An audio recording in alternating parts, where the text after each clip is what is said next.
कौन ज्यादा अच्छा काम करेगा और घर के सदस्यों के दिल जीतेगा।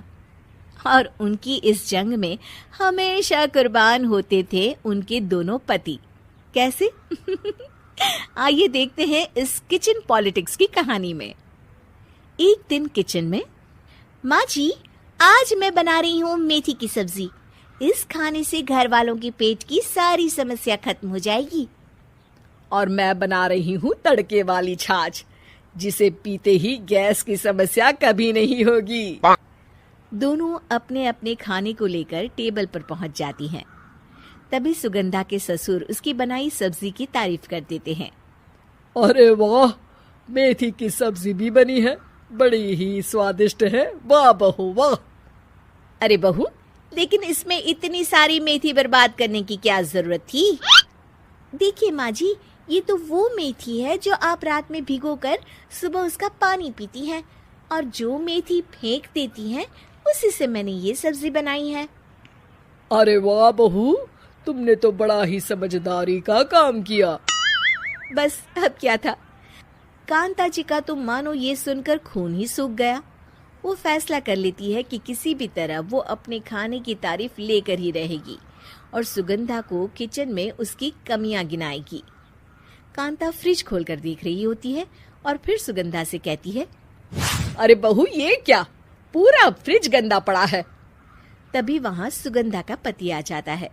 वो सुगंधा को डांट कर कहता है, सुगंधा, तुम्हें कितनी बार कह रखा है कि वायरस फैल रहा है, साफ सफाई का पूरा ख्याल रखना है, लेकिन तुम किचन में इतनी गंदगी रखोगी तो कैसे चलेगा।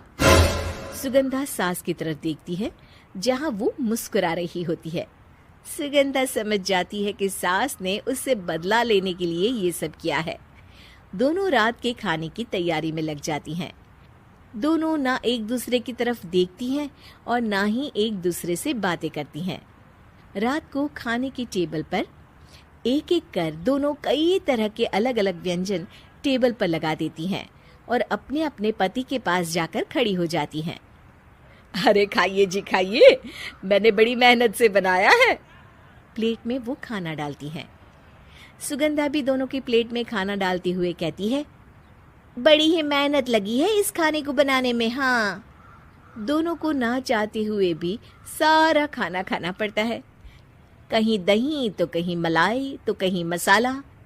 और इन सब के बाद दोनों बड़ी ही मुश्किल से अपने कमरे में सोने जाते हैं। लेकिन अगली सुबह सुगंधा का पति चिल्ला रहा होता है, हाय रे, हाय मेरा तो पेट खराब हो गया, हाय माँ बहुत दर्द हो रहा है। तो वहीं कांता के कमरे से भी कुछ ऐसी ही आवाज आने लगती है। हे भगवान, इस सास बहू की लड़ाई हमारी जान लेकर रहेगी। जाओ कोई डॉक्टर को बुला कर लाओ। डॉक्टर आते हैं। दोनों को देखकर कांता और सुगंधा से कहती हैं, देखिए, आप दोनों इन्हें खाने में हल्का ही दीजिएगा। हो सके तो रात का खाना जल्दी खाया करे और वॉक किया करे। इतना कहकर डॉक्टर वहां से चले जाते हैं। जिसके बाद एक बार फिर से दोनों बहुएं किचन में जाती हैं और खाना बनाने में लग जाती हैं। रात में खाने के टेबल पर दोनों एक बार फिर से खाना लगाने लगती है। पापा जी, मैंने ये पतली मूंग की दाल की खिचड़ी के साथ ये पापड़ और पुदीने की चटनी भी बनाई है। अरे बहू, अभी अभी बेचारे पेट की बीमारी से गुजरे हैं, इतना भारी खाना तो डॉक्टर ने भी मना किया है ना। देखिए, मैंने आप दोनों के लिए सूप बनाया है। और दोनों उन लोगों की प्लेट में खाना डालने लगती हैं।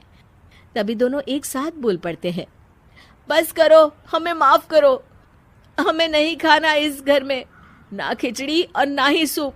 हम इंसान हैं, एक वक्त में एक ही खाना खा सकते हैं। बस करो, हमें माफ करो, हमें नहीं खाना इस घर में, ना खिचड़ी और ना ही सूप। हम इंसान हैं, एक वक्त में एक ही खाना खा सकते हैं। इतना कहकर वो दोनों वहां से चले जाते हैं। कहानी का अंत। आप लोग उम्मीद कर रहे होंगे कि अंत में सब ठीक हो जाएगा। नहीं जनाब, अगर सास बहू के बीच सब ठीक हो जाए तो आप ये सीरीज देखे ही क्यों? तो मजा लीजिए इस चैनल में सास बहू से जुड़ी कहानियों का, क्योंकि ये ऐसा रिश्ता है जिसकी मिठास उसकी खटास में हमेशा ज्यादा ही रहती है।